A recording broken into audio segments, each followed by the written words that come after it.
Assalamu alaikum wa rahmatullahi wa barakatuh. Que la paix, la miséricorde et les bénédictions d'Allah soient sur vous. Bienvenue sur Tariq an-Nour, la voie de la lumière. Ici, nous explorons les profondeurs de la spiritualité islamique, la sagesse prophétique et les mystères de l'âme. Aujourd'hui, nous allons parler d'un geste simple, ancien, souvent oublié. Un geste qui semble anodin, mais qui, par la permission d'Allah, peut purifier ton foyer, ton cœur, et transformer ta vie. Il s'agit du sel, placé à des endroits stratégiques dans ta maison, un rappel des sagesses anciennes, et une porte vers une plus grande baraka.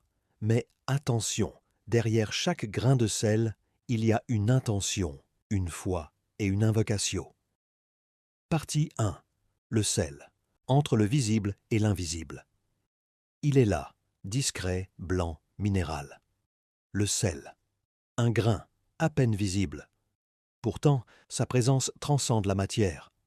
Dans la tradition prophétique, il est plus qu'un simple condiment. Il est un voile entre les mondes, le visible, et ce que nos yeux ne perçoivent pas. Le prophète disait, avec une sagesse silencieuse, « La meilleure nourriture est le sel ». Rapporté par At-Tabarani, ce n'est pas son goût qui est loué, c'est son essence. Le sel ne nourrit pas, il neutralise, il purifie. C'est un compagnon muet dans les batailles invisibles, celles qu'on mène dans le silence de nos maisons, dans l'épaisseur d'un air devenu lourd, sans raison.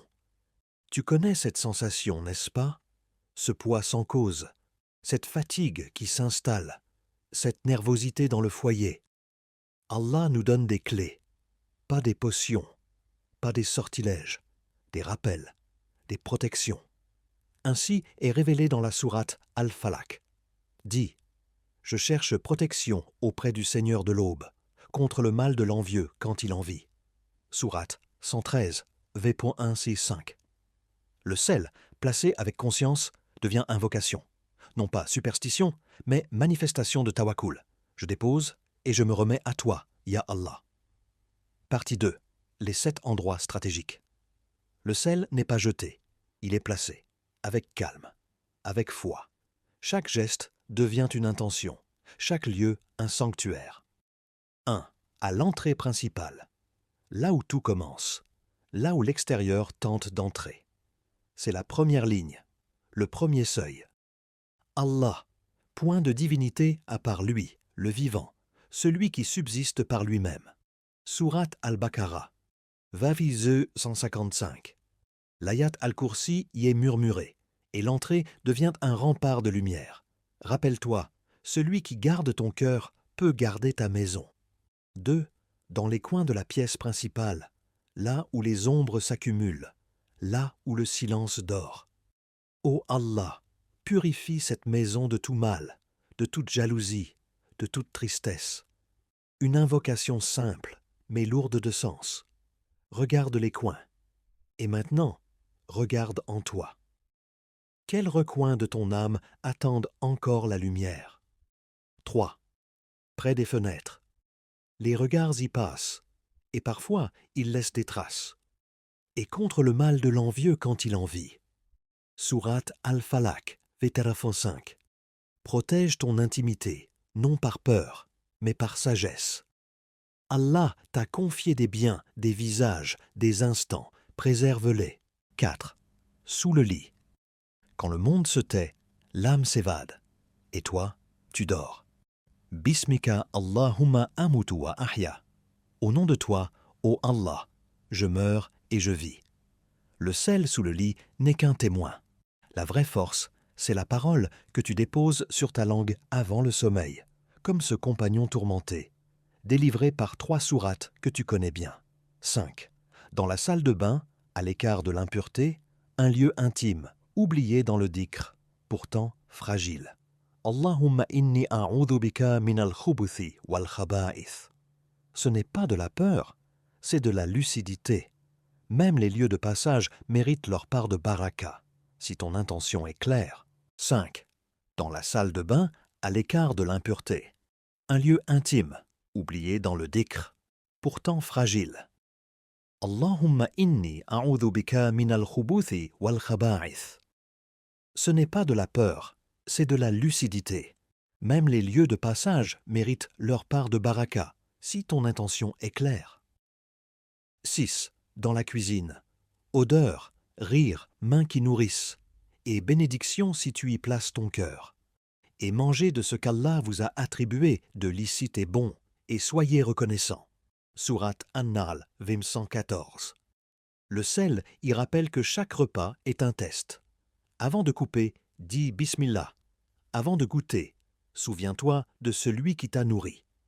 7. Sous le tapis de prière. Le lieu le plus intime, le plus sacré. Là où tu es seul face à l'Éternel. Dirige ton visage exclusivement vers la religion, en pur monothéiste. Sourate Ar-Rum V30. Sous le tapis, le sel. Au-dessus, ton front. Entre les deux, l'intention. Et au-delà, Allah. Cet endroit, cet rappel, cette manière de dire « Ya Allah, je te confie cette maison ». Partie 3. Ce n'est pas le sel, c'est la foi. Ce n'est pas la matière, ce n'est pas le rituel, ce n'est pas la quantité de sel posée dans les coins d'une pièce. C'est le cœur avec lequel tu le fais. Le sel n'est qu'un support, un symbole, un rappel. Ce qui attire la lumière, ce n'est pas le geste, c'est la sincérité qui l'habite. C'est la confiance que tu places en Allah quand tu dis « Ya Rab, protège-moi, je n'ai que toi ». En vérité, c'est dans le rappel d'Allah que les cœurs trouvent la quiétude. Sourate Ar-Ra'd, Vivien 28. Et parfois, un simple grain devient la goutte qui apaise un cœur en tempête. Pas parce qu'il a du pouvoir, mais parce que toi, tu as tourné ton regard vers celui qui détient tous les pouvoirs. Alors dis-moi, doucement, sans bruit, dans quel coin de ta vie as-tu besoin de sa lumière? Est-ce dans ton foyer, dans ton sommeil, dans ta solitude? Est-ce dans une parole que tu n'as jamais osé dire? Ou dans une douleur que tu n'as jamais osé confier? Rien n'est trop petit pour Allah, ni un grain de sel, ni une larme. Alors pose-toi, respire et parle-lui. Ya Allah, purifie nos foyers, nos cœurs et nos intentions. Remplis-les de ta lumière, de ta protection et de ton amour. Amin. Merci d'avoir été avec nous sur Tariq An-Nour, la voix de la lumière. N'oubliez pas de partager cette vidéo avec ceux que vous aimez. Peut-être qu'un simple grain de sel leur ouvrira une porte vers une vie transformée. Assalamu alaikum wa rahmatullahi wa barakatuh.